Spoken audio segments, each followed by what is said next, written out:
अस्सलाम एवरीवन। आज की इस वीडियो के अंदर हम बात करेंगे एक्यूट रिस्पायरेटरी डिस्ट्रेस सिंड्रोम के ऊपर, ARDS के ऊपर बात करेंगे इस वीडियो के अंदर, जिसे हम कहते हैं अडल्ट रिस्पायरेटरी डिस्ट्रेस सिंड्रोम। इसे हम लंग्स का फेलियर भी कहते हैं या रिस्पायरेटरी फेलियर भी कहते हैं। आप लोगों ने नोटिस किया होगा कि जो कोविड पेशेंट्स होते हैं, कोरोना के जो पेशेंट्स होते हैं, अगर उनकी तबीयत जो है बहुत ज़्यादा ख़राब होना शुरू हो जाती है, जब वो हॉस्पिटलाइज होते हैं तो उनको ऑक्सीजन लगती है और उसके बाद जो है वो ऐसा ऐसा वेंटिलेटर पर चले जाते हैं कुछ पेशेंट्स।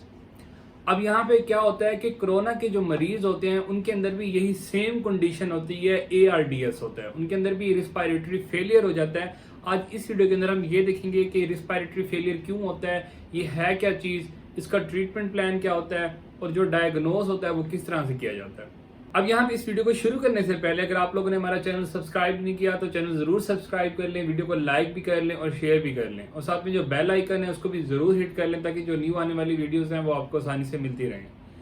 और अगर अभी तक आप लोगों ने हमें इंस्टाग्राम के ऊपर और फेसबुक पे फॉलो और लाइक नहीं किया तो वहाँ पे फॉलो और लाइक मस्ट है, उसका जो लिंक है वो आप लोगों को डिस्क्रिप्शन के अंदर मिल जाएगा। हम बात कर रहे थे एक्यूट रिस्पायरेटरी डिस्ट्रेस सिंड्रोम के ऊपर। सबसे पहले ये समझ लेते हैं ये डिजीज जो है आम लफ्जों के अंदर इसका मतलब क्या है। यूजुअली क्या होता है, आम तौर पे जब हम सांस लेते हैं तो उसके ऊपर जो होता है हमारा इख्तियार जो है एक तरह से कम होता है, या हम जो है उसको जो सांस होता है हमारा उसे हम कहते हैं कि वो इनवॉलेंट्री चल रहा है, उसके ऊपर जो है हमारा जोर नहीं लगता, हमें जो है जोर नहीं लगाना पड़ता, हमें जो है उसके ऊपर जो है अपनी अटेंशन नहीं रखनी पड़ती, हमारा सांस जो है खुद ब खुद चल रहा है। ठीक है,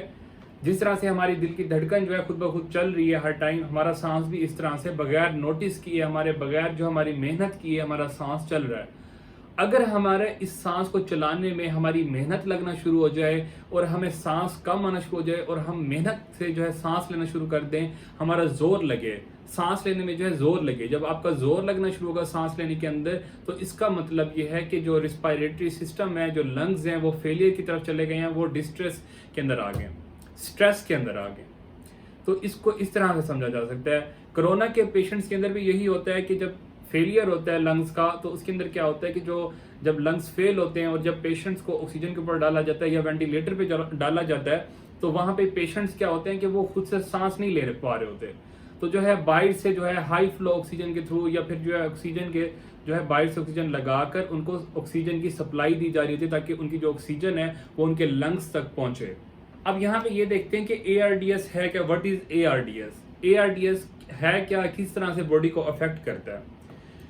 अब होता क्या है कि कुछ कंडीशंस के अंदर, जैसे कि हमारे पास नमूने की कंडीशन हो गई, कोविड-19 की कंडीशन हो गई, इसके अलावा बॉडी के अंदर और कोई इन्फेक्शंस हो गए, ऑटो इम्यून डिजीजेज हो गई, या इसके अलावा जो है अगर आपकी बॉडी के ऊपर कोई इंजरी आई है या कोई एक्सीडेंट हुआ है, सवेयर किस्म का एक्सीडेंट हुआ है और लंग्स वाली जगह के ऊपर जो है प्रेशर आया है, या वहाँ पे ट्रॉमा हुआ है या चोट लगी है, जो डीप चोट है या डीप जो ट्रॉमा है वो आया है।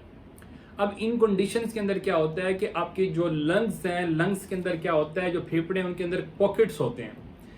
ये जो है इन्हें हम एयर सैक्स कहते हैं, ये बलून्स की तरह होते हैं। जो हमारे लंग्स हैं इनके अंदर छोटे छोटे बलून्स की तरह पॉकेट्स होते हैं जिन्हें हम एलुविलर सैक्स कहते हैं। अब ये जो एलुविलर सैक्स है इनके अंदर हमारी जो ऑक्सीजन होती है, जब हम इनहेल करते हैं तो वो इनहेल होने के बाद जो ऑक्सीजन है वो लंग्स के अंदर जाने के बाद वो जो लंग्स के अंदर छोटे छोटे गुब्बारे पड़े हुए हैं, जो बलून्स पड़े हुए हैं जिन्हें हम एलुविलाई कह रहे हैं, उनके अंदर जो है फिलअप हो जाती है ऑक्सीजन। अब ये जो एलुविलाई हैं, ये जो पॉकेट्स हैं, एयर सैक्स हैं, इनके बाहर क्या पड़ी होती हैं, ब्लड की वेजल्स पड़ी होती हैं, कैपिलरीज पड़ी हुई होती हैं। अब यहाँ पे इन सैक्स के अंदर ऑक्सीजन है और इसके बाहर हमारे पास जाल होता है, नेटवर्क होता है कैपिलरीज का, ब्लड वेजल्स का, जिनके अंदर खून होता है। जब ऑक्सीजन आती है पॉकेट्स के अंदर और ब्लड जो है बाहर बह रहा है जो है पेरिफेरी के अंदर, तो वो ऑक्सीजन जो होती है वो एब्जॉर्ब होना शुरू होती है ब्लड वेजल्स के अंदर। अब जब ऑक्सीजन ब्लड वेजल्स के अंदर अब्जॉर्ब होती है और वो ब्लड के अंदर चली जाती है तो हमारे पूरी बॉडी को जो है ऑक्सीजन मुहैया की जाती है इस तरह से। अब इसके अंदर क्या होता है कि ब्लड के अंदर जो कार्बन डाइऑक्साइड होती है वो हमारे जो है एलुविलर सैक के अंदर आ जाती है और फिर उसको हम एक्सहेल कर देते हैं। जब सांस बाहर निकालते हैं तो हम कार्बन डाइऑक्साइड एक्सहेल कर देते हैं, ये नॉर्मली होता है। लेकिन अगर किसी भी वजह से ये जो ब्लड कैपिलरीज हैं जो एलुविलर सैक के बाहर हैं वो डैमेज हो जाती हैं, जैसे कि हमने बात की इन्फेक्शन की वजह से, बैक्टीरियल इन्फेक्शन हो सकता है, वायरल इन्फेक्शन हो सकता है, बॉडी के अंदर सेप्सिस हो सकती है, बॉडी के अंदर ऑटो इम्यून सिस्टम ट्रिगर हुआ है वो हो सकता है, इसके अलावा ट्रॉमा हो सकता है, कोई इंजरी हो सकती है, नमूनिया हो सकता है, या उसके अलावा न्यूमोथोरेक्स हो सकता है। तो अगर ये कंडीशन हैं तो उसके अंदर क्या होता है कि आपकी जो ब्लड कैपिलरीज हैं वो डैमेज हो जाती हैं, वो लीक आउट हो जाती हैं, उनसे जो फ्लूइड होता है वो हमारे पास एलोविलर सैक के दरमियान और जो ब्लड कैपिलरीज उनके दरमियान जो स्पेस बन रही है उसके अंदर जो है फिल अप होना शुरू होता है। अब जब वहाँ पे फ्लूइड जो है, ये जो फ्लूइड होता है इसकी एक खासियत होती है कि ये प्रोटीन रिच होता है, ठीक है। अब ये प्रोटीन रिच जो फ्लूइड है जब ये अकामुलेट होना शुरू होता है तो ये आहिस्ता आहिस्ता जो है एलोविलर सैक के अंदर आना शुरू होता है। अब ये जो पॉकेट्स हैं, एलोविलर सैक्स हैं, इनके अंदर जो है जब हवा थी पहले, अब यहाँ पे क्या होना शुरू होता है, यहाँ पे फ्लूइड की अकामुलेशन होना शुरू होती है। अब ये जो फ्लूइड है ये लीक आउट होकर आ रहा है कैपिलरीज से, ब्लड वेजल से।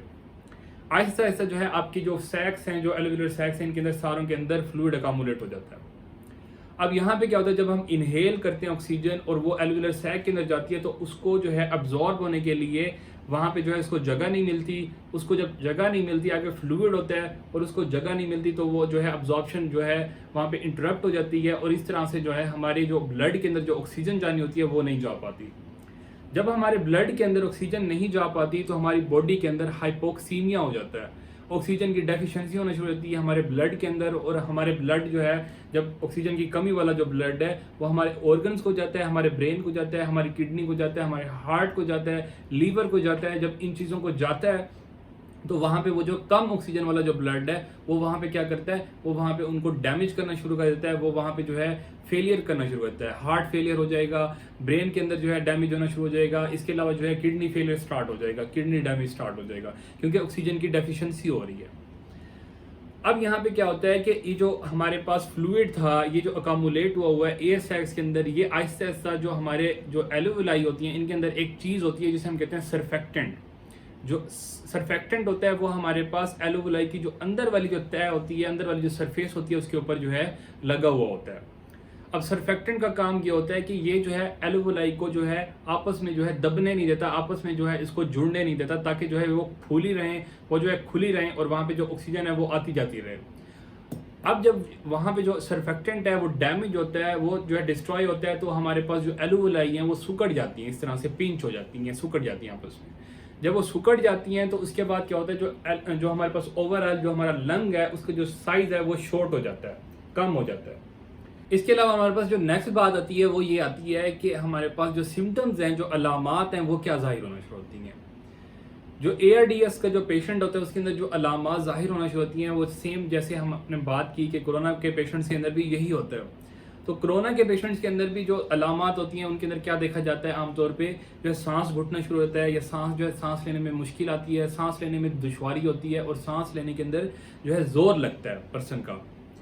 सांस लेने में जोर लगेगा, सांस घुटना शुरू हो जाएगा, दम घुटेगा। इसके अलावा जो है जो चेस्ट होगा वो डिप्रेस हुआ होगा,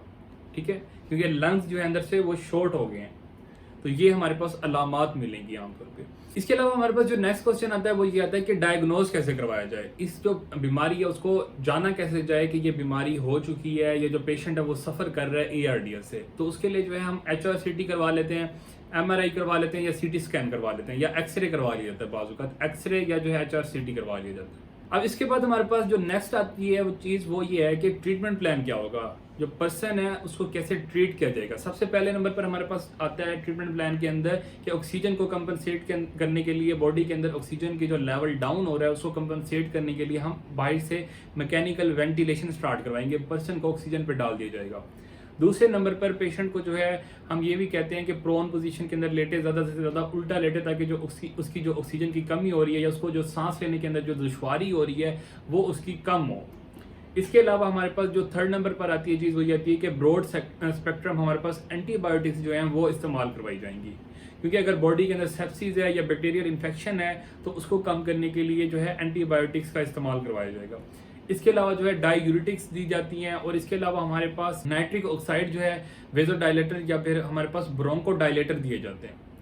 तो इनका इस्तेमाल करवाया जाता है और इससे जो है फ़र्क पड़ता है तो ठीक, वरना जो है पेशेंट को वेंटिलेटर पर डाल दिया जाता है।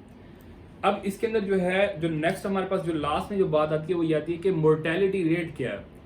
पेशेंट्स के अंदर, ऐसे पेशेंट्स के अंदर जिनको ARDS हो जाता है, उनके अंदर जो मोर्टेलिटी रेट है वो हमारे पास 90% है। ठीक है, अगर पेशेंट जो है ARDS से अफेक्टेड हो जाता है तो उसके अंदर जो मोर्टेलिटी रेट है वो हमारे पास 90% है। उसका मतलब ये है कि जो चांसेस होते हैं डेथ के वो बढ़ जाते हैं बहुत ज़्यादा। ये थी हमारी आज की वीडियो। इंशाल्लाह मिलते हैं एक नेक्स्ट वीडियो के अंदर। तब तक के लिए अल्लाह हाफिज़। Thank you so much for watching my video.